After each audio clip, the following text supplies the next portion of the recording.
Welcome to the 401 Jake Show. So glad you're here. This week's episode is really fun because we spent some time with David Alsop. And I couldn't even make it to this episode. I was out meeting with a group of dentists. You'll hear about that more later. But David was able to teach us in the club about connecting with HR. Human resources, one of the people that really plays a big part in the 401k world. We need to understand their role. We need to understand how they fit into different company cultures. And he broke that down into 4 different levels, and it was really clear and helpful. So you're going to enjoy this episode. If you're trying to connect with HR, make sure you take notes and you take action. Thank you again to David and Sean Beard for kicking it off for us. Enjoy the episode. All right. Well, it's 12 o'clock. Thanks everybody for jumping in. Jake asked me to kind of host this today. Shannon's jumping in here. So 1 second. We'll let Shannon jump in here now too. So again, Jake's he's playing on snowmobiles. So good for him. And doing some work. But David Alsop is here. I'm going to let him do all his introductions. I'm actually really excited about today to learn about how to break in the HR world. So David, I will let you take it away from here. All right. Thanks, Sean. Break into the HR world. That's a good question. I'll do a quick introduction of myself and then just introduce how I'm going to approach this today for each of you in thinking about HR. When Jake asked me to speak to you today, he really begged that question of, can you just educate us about HR and thinking about how we can better connect? And the way I looked at it is, having started out my first role, my background is I actually started out about 18 years ago as a sales representative after college at Kraft Foods, now Kraft Heinz Company.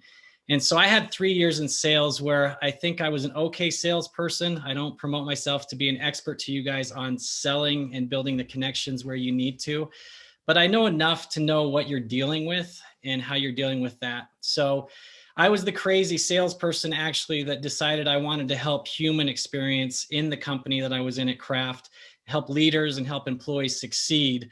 And then I got into HR and realized it sucks. That's not what I was doing. That's not what I was tasked to do when I first got into HR. But I spent most of my career at Kraft Foods for 13 years working with leaders to define how they wanted HR to work to help them succeed for them and their employees. And that's really where my success has always come, is not taking what the HR traditional way of thinking is driving it. It's really, HR to me is about aligning with leaders on how we can help their organization succeed and help their employees have great lives and great results together. So about 5 years ago, I left Kraft Heinz after they told me my next move was actually my dream move, to move back to Chicago. But my wife told me, I don't really want to live in Chicago. So we made the decision to move away from Kraft Foods in the Midwest where we were living and move back to where me and my wife grew up here in Utah. And we're located here in American Fork, Utah. And we just jumped ship and came out here. And so my history has been going through this transformation in Utah, where I started up a concept where I met Jake, which was called Disrupt HR Salt Lake City, which has now evolved into a concept called Jumpspark LLC, where I just wanted to help HR modernize in Utah and learn from some of the things I learned in my big company experiences in the Midwest at Kraft Heinz Company. And I didn't realize how much angst there was in this marketplace for HR people to actually get a breakthrough and do the modern HR that they thought they were getting into, and then they weren't allowed to in their companies. And so I've been doing that for 4 years. Just once a year, we do a conference and we try to disrupt things. And now all I do, side hustle on that, is just if people want to talk about how to connect with HR or connect across the differences that we all face in society around the human experience, I'm just available to talk to people in my moonlight hours. And that's what Jumpspark really is one, it's HR, but it's also the human experience. So what I thought I would do for you guys is, I've been through all the different formats of HR in my career now. And I've seen the good, the bad, the ugly. I've started over and had to transform from good, bad, and now to where I believe we're in a great place at Ultradent Products, where I currently work. I lead HR at Ultradent Products. We're a 1,600 person organization around the globe. We make dental products that a lot of you may have in your mouths and you don't know it. It's the dental devices, the dental composites, the dental anything that dentists are using to work in your mouth is what we make. Our best known product by consumers is actually opalescence teeth whitening. It was the original groundbreaking teeth whitening about 30 years ago that came into the market to introduce consumer connected teeth whitening. And it's been there ever since. And we make toothpaste, and you can buy our toothpaste on Amazon for the first time outside of the dental office. But my story at Ultradent started out four years ago now, taking over a team of 17 HR professionals where I had to go back 30 years and I had to go start over and work with an organization of HR people and a trust factor with executives and employees that was not where I wanted it to be. And I've spent the last 4 years transforming the team, the trust, and the organization to a place that I've never been happier in my career. And I've never had a group of people that's as happy as they are right now being in HR. And it's a very proud moment for me to be able to say that. But it took a lot of hellish work to get the right people on the ship, to get the right executives to partner, to build trust and trust us to do the right things. And so what I'm going to do is I'm just going to share with you guys what I've learned about HR in a unique way and really lay out the groundwork of how I think you can think about where do you invest your time? Because the environment of selling is knowing when you're going to say, I don't want to waste my time with these guys. It's a waste of time. It's not good. And where am I going to invest in the long term? Because my belief system in any sale, and especially the big sales where you're dealing with these bigger companies, is it's not going to happen this year, next year. Sometimes it's going to happen in 5 years when their contract's up and they know they've got someone that they can trust that has shown them the facts to get to the right place for their next evolution of 401k in your cases. So let me share my screen. And then at the end, I do want to open it up just to questions you guys have about how to connect and the different personalities you guys have seen, because I really love the comments you guys put into the LinkedIn post I made about your frustrations with HR, because it can be frustrating.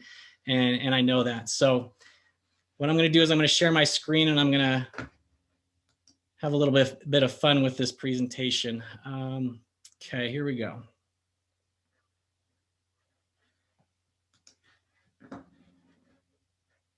So let me get this.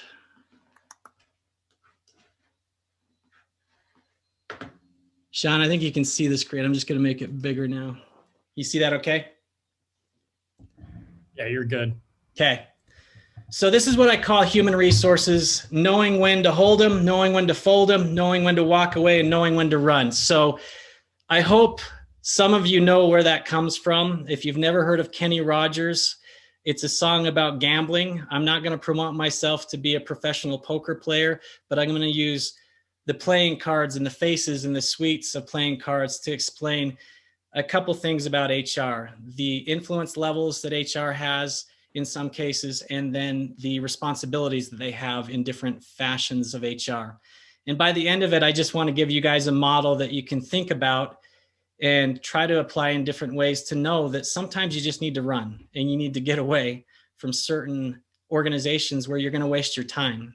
But sometimes you're going to see an organization where you just know when the time's right, if I invest long enough, hard enough, and build enough trust with this organization, that's going to be a big win for me and for them. And I'm presenting this with the understanding and assumption that each of you has a product that you truly believe is differentiating from the other products out there that you can sell to people. And so this is the first dynamic you're going to deal with that you have to accept. And I think you guys probably know this. It's a saturated market of selling. The higher you go up in the organization in HR, as a CFO, as a CEO, as a chief operating officer, you don't even check your phone anymore because it's owned by sales calls.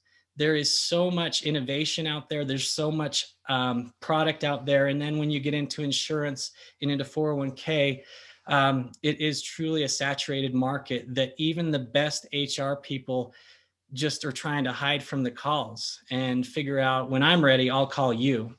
And so the days of, a call coming out of the blue to say, this is the right one is very hard to find and hard to understand when that is, because every single call that I get is someone saying that I'm going to transform your world. And in 401k, everyone's seeing my 5,500 and they know they can transform my 401k. And so where do you start? Where do you find someone? How do you identify who you're going to put on your assessment list the next time your 401k partnerships come up for contract? So just start with that, knowing in everything you're doing, you're competing in a saturated market where you may just get that initial reaction that they're just trying to hide. They're just trying to hide so they can get to the meetings that are most important in their day. But when you get into the realities of it, you want to be the ace. You want to be the one that's going to break through that. And I just want to share with you where you should invest your time to not be, in the end, the joker that they think everyone is that's calling them. So I'm going to start with HR areas of responsibility to give you kind of a history of where some HR departments evolve, especially in startup environments. If you're connecting with startup and small size companies, there's an evolution they go through with HR that can change over time. So the first and most ideal HR function, if you're getting to know their HR function in their world, is what I call the diamonds. They're the diamonds in the rough. In the cards that I researched on the suites, this is the sword that can cut through and really have an influence in the organization. And so you'll see these functions are looked at both by what they do and by their executives as being the ones that own the talent and the culture experience. They're influencing it to a high level. They're building engagement with the workforce, and they're driving performance because of those efforts. It's a tech and analytics function that they have an expertise that isn't just administrating a system, they are transforming systems, and they are using analytics to make very scientifically sound decisions with their executives on people decisions, on benefits decisions, on everything that they do for the organizations. They look at pay and compensation as total rewards, not just compensation, not just benefits. It's a total reward experience. They manage and lead learning and development to help employees, leaders, and the organization be their best and have a growth mindset. And they're always learning. They're organizing for the next merger, the next acquisition, the next growth, and getting employees to successfully change through those environments. They acquire talent. They don't just recruit it. They don't just source it, and they don't just post it. And they have an employment brand that they're building that is authentically a great company to work for, and everybody knows it.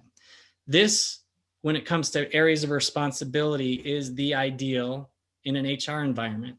And this is where I've had to work very hard over a 4-year period to get a function of HR people to understand how important it is to have this in your responsibility repertoire that the organization trusts you with, comes to you with, and wants your perspective on.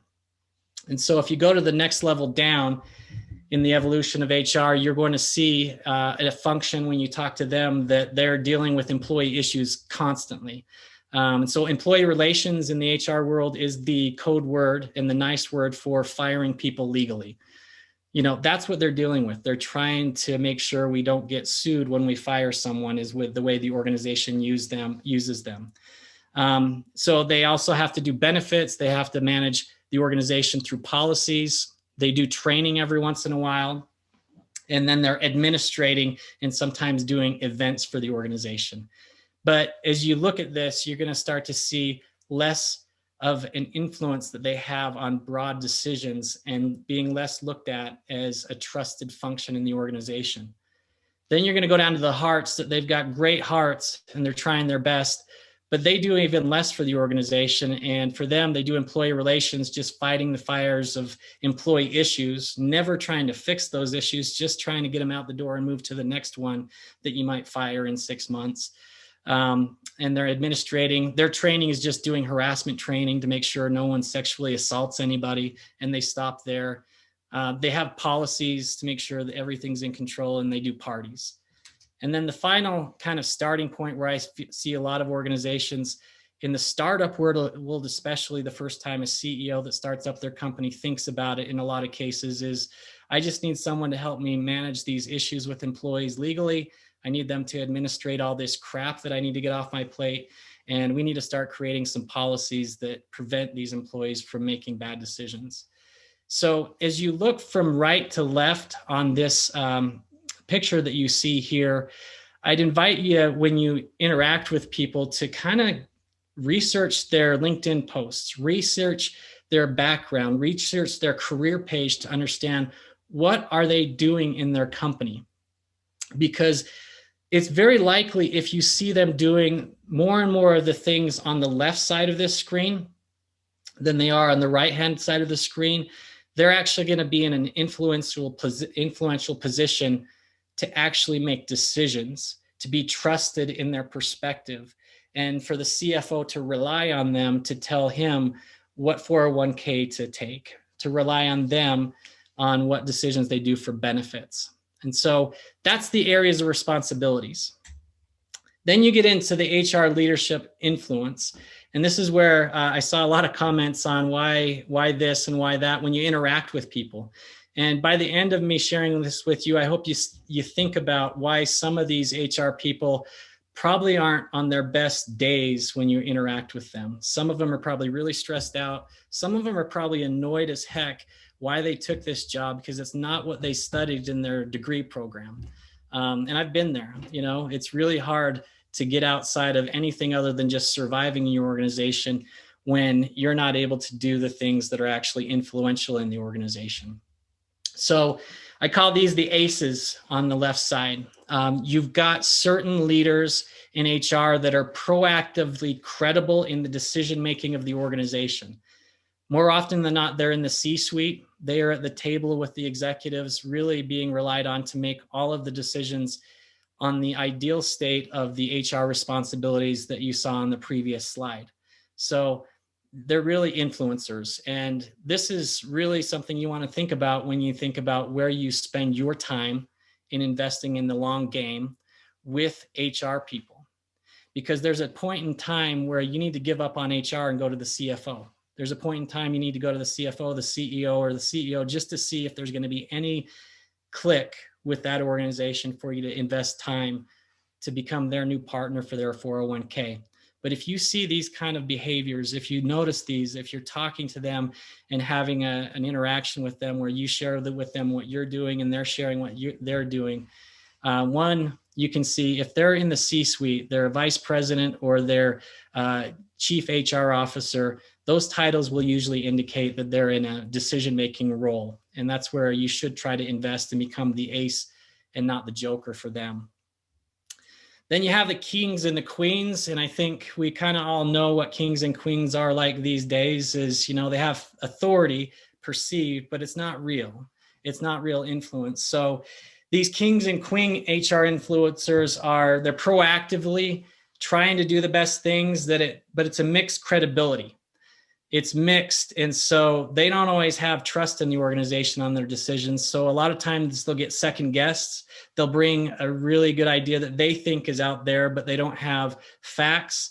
A lot of times what I've seen with employees that have worked for me that bring a proposal forward that are like this is they have this really great idea, but their fact is that I just love this. I think it's great. And then you ask them for, well, what's the return on investment? What's the cost? What's the benefit to us factually? And so this is where you start to see them not being trusted because they're not business people. They're just people with a social science background that are there to just kind of fluff up things and give you a fluffy perspective every once in a while. So this is the group where a lot of times they bring an idea forward and it goes to the CFO just to say, do you think this is worth looking at in our organization or not? And the CFO is the one making the decision on that. Then you start getting down into the jack, and I call this the jack of all trades. You've got a lot of HR people that are departments of one sometimes that they are just reacting and trying to survive. They might be trusted to execute what they're doing, but they have so many things they're juggling that they're a master of nothing. So they can't be an expert in their organization on anything. So people just come to them and say, hey, where do I go for benefits? Where do I go for this? And they just try to survive and get them to the right place and then move on to the next question, because they're just overwhelmed and they don't have enough resources to do the right things in the organization. So they are essentially just an administrative partner in the organization to deliver some of those things that HR is responsible for. Then you got the jokers that, you probably shouldn't waste your time with these people at all and just go straight to the CFO, because these are people who are reactive. They're just sitting at their desk waiting for the next issue, not proactively chasing the solution. They're not trusted. They're just there to hire and fire and try to make sure it's done legally and the managers aren't making mistakes in the process. They might do some policies every once in a while because they're sick of dealing with problems. So let's make a policy to tell people they can't do X. And they're not really finding solutions.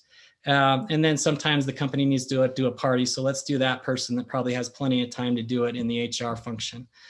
So when I think about the influence you're trying to connect with, I think about it from the aspect that as you build trust and connect with people on the first, on the second call, if you can get in that door and understand how they're respected, how they're looked at in the organization and what they're doing, then you can make the decision on where you should invest, because you're going to want to know when you take an approach. And so this is a simple graph that I put together last night to say, if you have someone on the scale that you're thinking about spending money on your marketing dollars, on the upper side going across and on the left side going up, you're thinking about how much time you're going to spend with them. If you got a diamond function where you're hearing and seeing in the visibility online and talking to the people in their organization that they're doing all of those diamond duties, they're at the C-suite, and you've got really an ace leader that is trusted by the organization, that's where I would hold. I would invest, I would focus, try to get in the door. You might have to give up if they just are too overwhelmed, they won't give it to you. But I would try to get into the door with that organization, because what you're dealing with there is someone that will be able to go to the CEO and the CFO when the contract comes up and say, this person is someone I trust, and they are going to do the right thing for our people with the fiduciary responsibilities that we have. And these people are actually fiduciaries in the organization. They are the ones that are on the committee for their 401k that make the decision and drive forward the decisions on what's best for the organization with the right facts, the right emotion, and the right relationships. So play the long game here, invest here, and know that you can spend more time with HR here versus running to the other functions early on. Then you got to know when to fold them. If you're dealing with someone that has a second rate function, that they're not all the way on the C-suite level, but they are with a title that appears to be authority, kind of just know, they may have a title that's vice president or CHRO, but titles are thrown around very liberally, and especially in startup markets with small to mid-sized organization.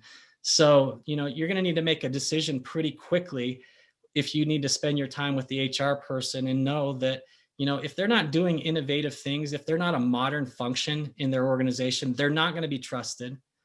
And then if they're not able to have any influence in their decisions, that's where you want to just kind of find out that as much as you can in the relationships that you may have in the organization and the things you hear and see from them online, and just make the decision to fold it up and move on to the CFO and start seeing if you can make the break in there. Then you go into the, these are the jacks of all trades. They're just overwhelmed. They have no time. They have no training. They have no experience in 401ks, in your case, to be able to even know what the right decision is. But they may joke with you and jack with you on trying to make you think that they are the expert. So you're going to have to be careful here to make the decision pretty quickly. If they're just joking with me and they're just trying to make me perceive that they have power, this is where you're getting into insecurities, where they're trying to show that they're important, but in the end, they're just juggling everything and trying to survive in the organization. And then the worst is running. You need to run from the jokers that they don't have any ability to make a decision for you. They don't have any responsibilities that are ever anywhere close to a 401k. And you can find that out pretty quickly when you're looking at their role, their title, and what they're doing in the organization when you see online presence. But in the end, my message is, know when to hold them, know when to fold them, know when to walk away, know when to run. So you can take the right amount of time with HR and know when you need to jump to the CFO. Because I do believe the game that I've learned with 401k, with the medical and other benefits that I manage in my organization, I've had different kinds of approaches that have come to me, that I'm that person that's getting all these calls. And I'll give you two profiles. I've got one profile that comes at me, give me jazz tickets here in Utah, give me anything they want to get me in front of them.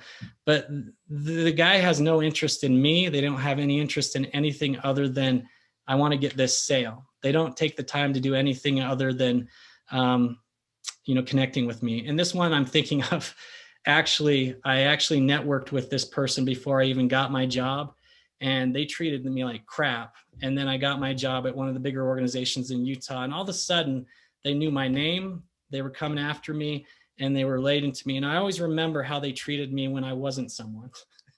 And that always stuck with me. So how you treat people really matters, and how you connect with HR people and trying to be trusted relationships.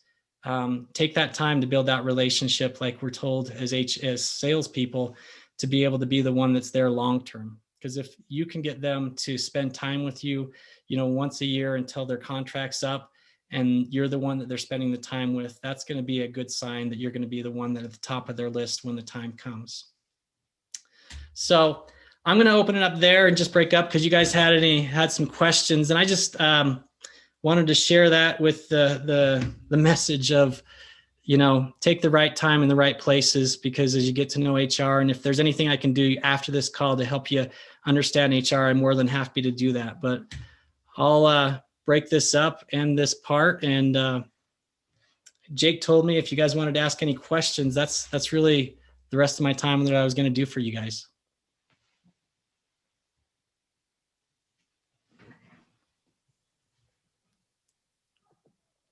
Hey, thanks so much, Dave. That was awesome. I appreciate it, and enjoyed playing poker, so that I hit the nail on the head. Thanks. A question I have is, when you're talking about, the aces, and a lot of times that might be who we, have some rapport relationship with, and then they're saying, yes, go speak to the kings or queens. Sometimes that's just to push it off and say, I don't want to deal with it. Other times they really do want the king and queens to understand it. At that point, would you push back at all, if you knew that the kings and queens are not going to spend the time and try to stay at the ace? Or do you kind of say, okay, I'll deal with the kings and queens and then try to come back? And you think if you're already talking to the ace and they try to refer you down, and it's going to be dead in the water, would you push back at that point, or follow their process or request? My recommendation, because as I was listening to you, we're talking about you've got an ace and they're just trying to delegate you to the next person, like the CFO or someone else like that. The way I'd look at it is, you want them in the meeting with you. You want to treat them as the partner. And something that I don't think you're going to be pushy with is if you just help them understand, you know what, I really think long-term, you're the person I need to have a part of this decision-making process, because you can make the right decisions. You can help them understand all angles, not just the financial angle of this decision. So would you mind coming with me, and we set up the meeting together, and all three of us sit down and talk about it? Because I think you can help make the right decision, whether or not I'm the right person for you guys or not. So I would try to help them feel every part of being the partner of the decision, and inviting them into the journey and encouraging them to understand that's what you're about. I'm not about going to each person separately. I want to have everyone on the same page to help everyone with all their different perspectives, from financial to people. And if they bring anyone else in, I want you guys to make a team decision about this very important decision you're making. I think that builds trust, and it builds credibility with them, and it makes them feel kind of important that you care that much about HR being involved. Because I'll be honest, Having been in an organization 4 years ago where I came in and took over a function that, everyone knew not to come to HR on any decision with 401k. I got that reaction from people. Is like, hey, do you have time to talk to me? And, if I had any question, or I said at any point, we're in a contract for the next 3 years, it's probably not a good time. They took that as that I'm not interested, and they just called the CFO anyway. And he'd end up sending me an email with, hey, can you guys get these off my back, and can you take care of it? So I really think keeping the organization on the same page when you have the ACE is the key, so they can be influencing the CFO, because a lot of CFOs are going to just look at the bottom line, and some of the best CFOs will look at both sides, but a lot of them will only look at the dollar. Awesome. Thank you. Yeah. Sean, you had your hand up? Yeah. Hey, David, thank you very much. Changing gears a little bit, instead of going at them with trying on the 401k and we're trying to sell you something, how do we add value to the HR person, or assuming we have an ACE, someone that has access to the decision maker, or as part of that is an influencer? How do we help them with their day to stay in front of them? Maybe it's 3 years before the contract's up. How do we add value instead of just keep pitching and being a salesperson? How do we add value to them? What do they need? What would be helpful for them? And it doesn't have to be 401k related, of course. Yeah. Well, I'll start with 401k, and I'll use myself as an example. I grew up in a Fortune 200 company in my career where I wasn't exposed to the top level decisions.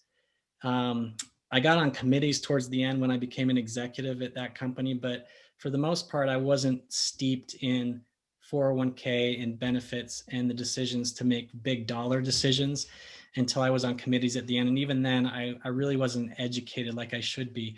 And I think very few HR people are truly educated on the financial matters like the 401k. So I really, if you were talking to me and you offered, hey, I know you're 3 years out. I'm not here, and I don't even know if I'm going to get the sale with you, but would you like me to educate you and your benefits manager on the latest trends? And are there any other questions you have about 401k? Because that's where, like, Jake to me is my relationship that I don't have his 401k support at my organization, but I know I can go to Jake and sit down with him and, say, hey, can you educate me on how does this work? How does that work? Because I've met a few HR people in the startup market I'm in that are amazing with 401k knowledge, and they're amazing partners for their organizations on 401k. That's something where I think a lot of HR people don't invest into the details. And if you can be their education partner, I talk to my CFO and my benefits manager that works for me all the time about the company that Jake's works for, because I trust him, and I say, hey, can we bring him in to present in front of our 401k committee? And I don't know that his company is the right size for us, but I do know I can trust him to educate us. And, the bottom line is if our committee liked him and he has information that shares that they're the right size and shape for us, that has him in the door. I do think if you can get it away from the sale and just say, hey, I'm not here to sell you. I know it's 3 years out. So is there anything I can do in the interim, like help you understand this trend in the marketplace or help you understand anything? And if it were me, I would probably say, well, would you be willing to spend an hour with me just walking me through the 101 of 401k and what are the right decisions in the future? I really think the HR function needs to be educated in many organizations, and they don't need selling, they need education. And if you can insert yourself as the education teacher to them, I think your foot's in the door to be there at the end decision-making game. Great. Thank you, David. Good feedback. Yeah. Anyone else? Yeah, David. So my question kind of revolves around, in this day and age with, as busy as everyone is and not taking those phone calls, what are some different ways that people can be unique enough to get kind of through that gatekeeper? Yeah, it's a good question. I've got a speaker in my office right now that I didn't ask for. I just got it in the mail. I'm still trying to figure out if that speaker is going to make me listen to that tech vendor that sent me that for. How I got this speaker was I got an email that perked my ears that just said, hey, just talk to me and we'll give you a free, I think it was the speaker and then some ear pods. I'm kind of mixed because it got me to act. I'm luckily in an organization where, we're not going to get in trouble for accepting the marketing funds from other people at such a small level of cost. So it's hit and miss. You might be dealing with an organization where they can't accept anything from a vendor. That was one way that person got in the door, and I don't mind talking to that person long term, but I think the more ideal answer is if you can get off email and you can find a way to I don't know. I think the reality is you've got three mediums that are pretty popular right now. You've got email, you've got cold call, and then you've got LinkedIn. I think for me, the ones that I actually listen to, it is tough because you're trying to screen and survive. I do think that's one example where it did help, where they were actually willing to invest their money into the relationship. So that did tell me that they are truly invested in it, and they had a reputable company in this case that I was curious about. So if you can spark their curiosity somehow, I think that's the thing, because trying to break through, if you can just get your face in front of them, I just think one-on-one relationships start to blossom when you can talk to someone one-on-one. But that's the key, is how do you get to that one-on-one? And in this case, they invested in a very, a pretty good spark of I opened the email, quite honestly. I got a lot of emails I didn't open, and he did a good job just saying, hey, I know you're not going to necessarily have the decision right now, but his title was, just read this and we'll consider giving you this speaker. I do think the only other thing I would tell you is, you've probably heard this before, don't automate the key accounts. I know you have to automate and get your name out there and stuff like that, but if you're really invested in an account, do everything you can to research them and find your authentic way of just saying, hey, I want to help you. That's all I want to do. I know you might not have a sale decision. I won't even, try to sell you on this call if you don't have a decision to make anytime in the next few years. But I just want to talk to you and share with you what I do. Trying to make it as personal as you can, I think, is the best way to break through, because we get so many automated emails that, usually we're putting a rule on it to just put it into the delete box so we cannot have a filled up email box. But if there's any sign of a personal connection on there, if you're dealing with a decent human being, they're going to see personal and think, that person puts an effort into this. Why don't I just take a look at the email or look at the message? Yeah, it's even hard with LinkedIn. Like, I like to accept people on LinkedIn. I'm just hoping they're wanting to truly be my friend. And then they follow up with an automated, thanks for accepting my friendship. I want to tell you how much I can transform your company in this. Those ones are tough for me, because I just opened up my network to you and you immediately went after me on that, versus try not to automate that first connection with them as much as just be their friend. Take the time to get to know them as they post things on LinkedIn, and then find the right way to just say, hey, can I connect with you, and just introduce myself as a possibility in your future. Sorry, it's more brainstorming for me right now, because I've been where you are, and I'm trying to figure out there's a huge wall of protection that people have right now because of the saturation market. So I think the only way people are breaking through is personal or investment. Okay. No, that helps a lot. Thank you. Appreciate it. Yeah. One more question. I think when I posted something to the group, I think it was actually Shannon responded with a great message, saying they don't start off with, telling them their baby's ugly. You really want to reverse that and actually, in a few calls we've had, it's worked to switch it up to, opening it up to them, initially. But prior to even getting that opportunity, when you're trying to break through, whether it's via email or LinkedIn or call, if across C-suite, HR, if you're really having a tough time getting in, but maybe you have clients that are at the organization, or you understand that there really are some opportunities, would you ever respond, to something like, I know Jake did the thing like for Gary V, like, would you ever respond when someone's just clearly pointing out like, hey, here's what we're looking to do. We want to help. We have, clients at the organization. You're here. Here's an example of solution. Like, we are looking to educate or just have, that initial meeting. Do you think when you point out such an opportunity, that works? Or again, do you, someone who's coming at you and telling you that, hey, look, here's a problem and solution, do you tend to take that negatively and say, delete? Well, I think Shannon was right on the button. Like, if you're coming in all aggressively telling them, hey, you know everything about their situation, it sucks, you guys are in the wrong boat. If someone offers to you, hey, yeah, tell me what you think. Like, if they're the one offering to you the opportunity to give them feedback, wait for them to give you the opportunity to be honest with them about what you think.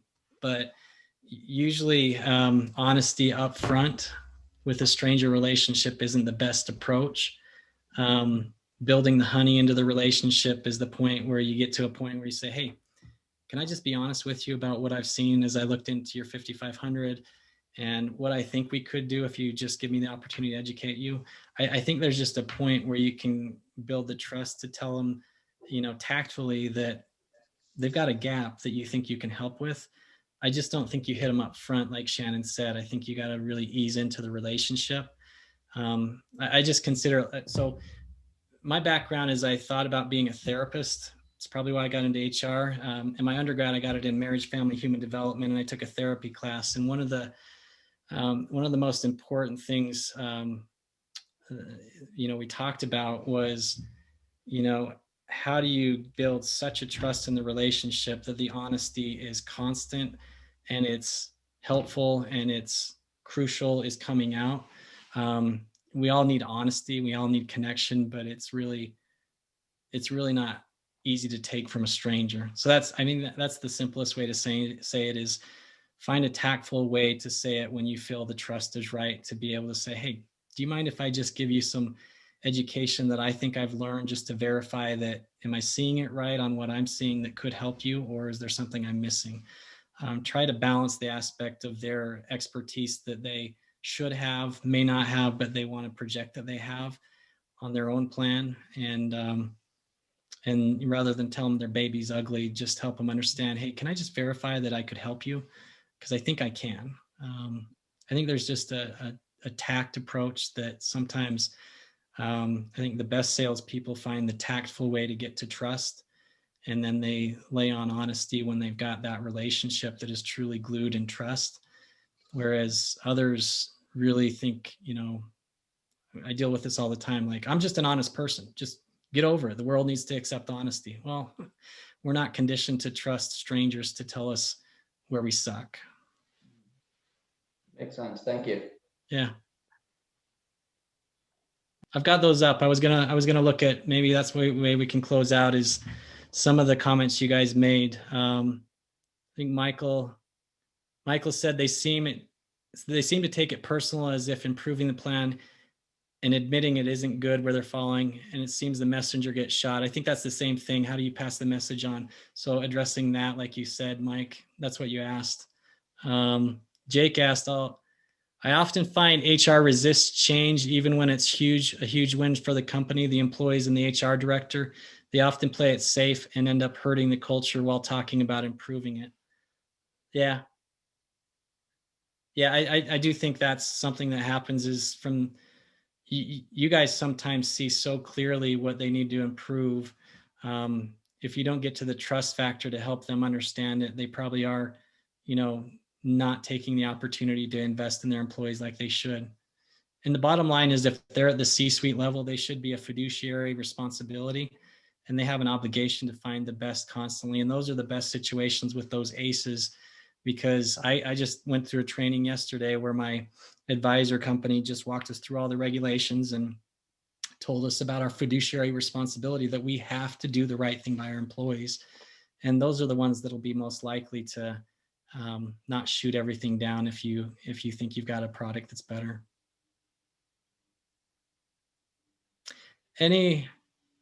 Matt Jackson, did you have a question?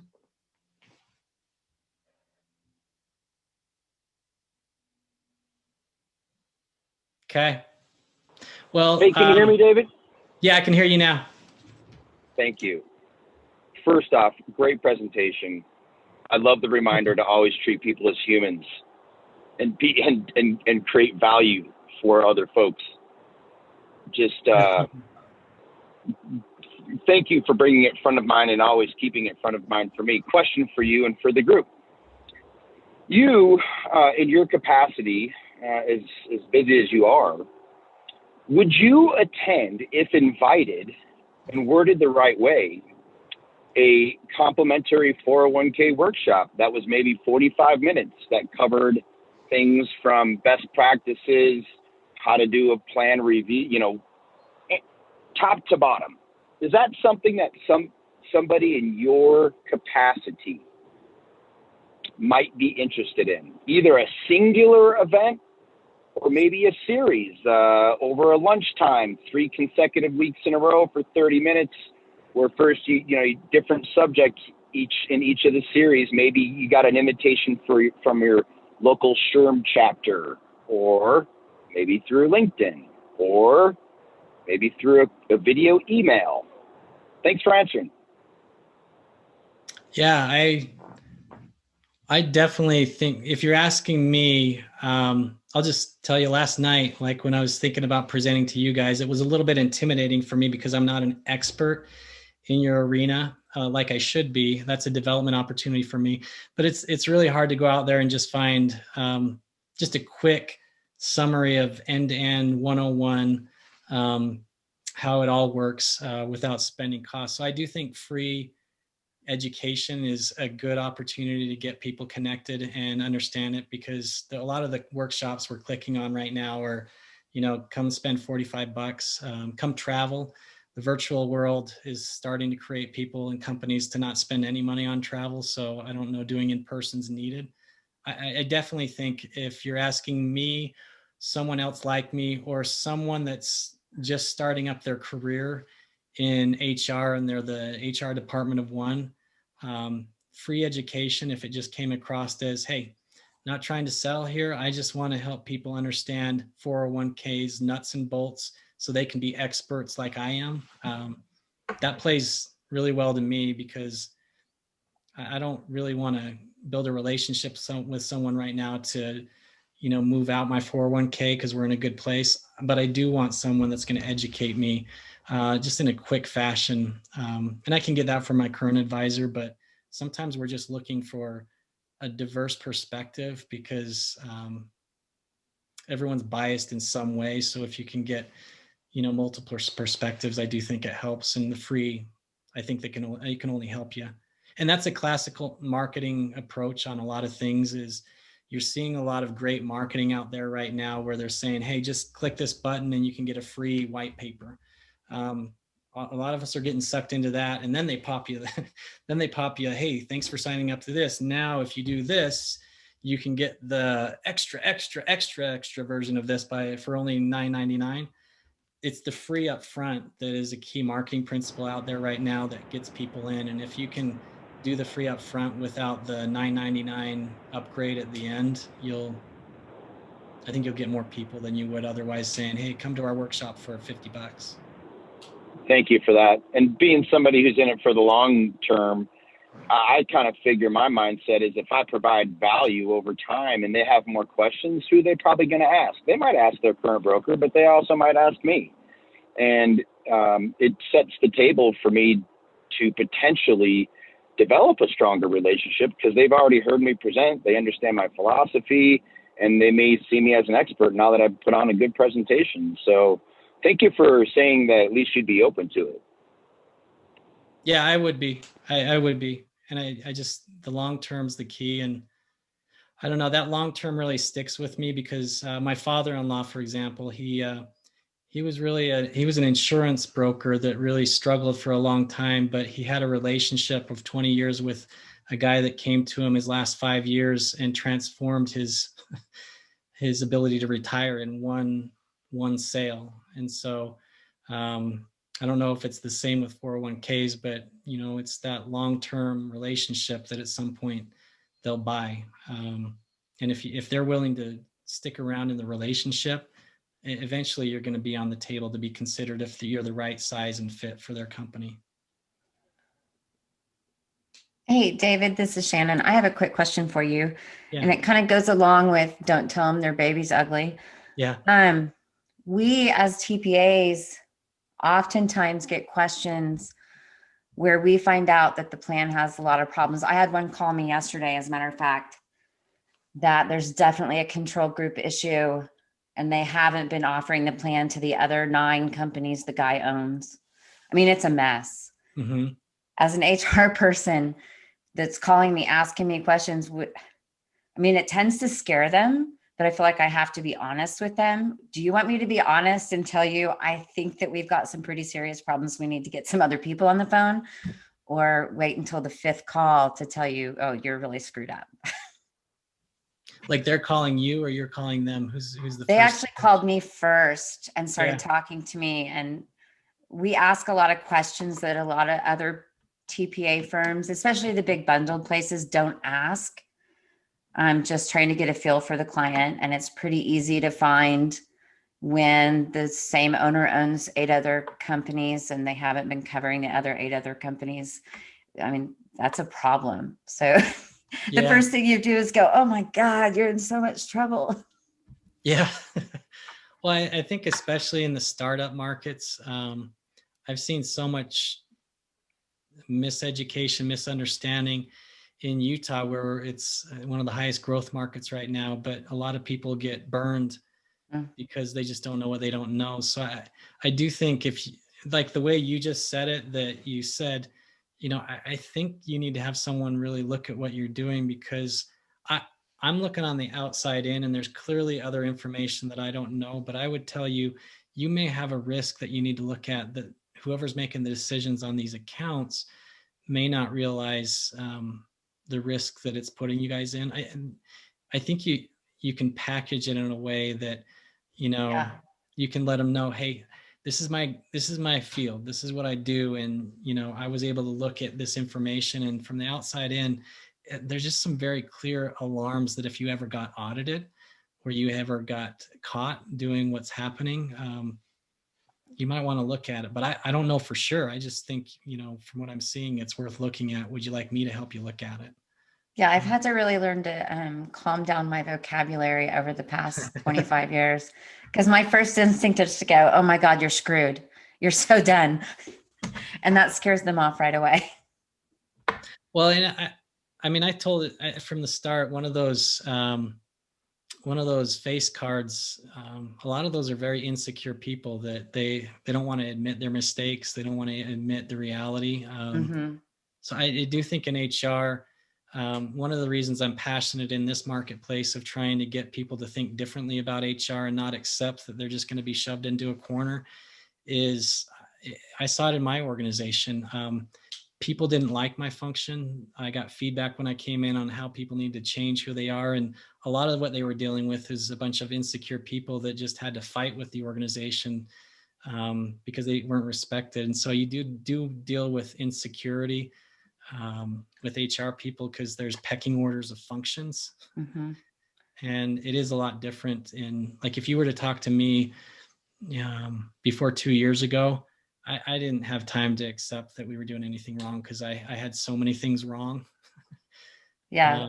And then so we do that every time we get a new HR person for a large client. It's like, oh God, here we go again.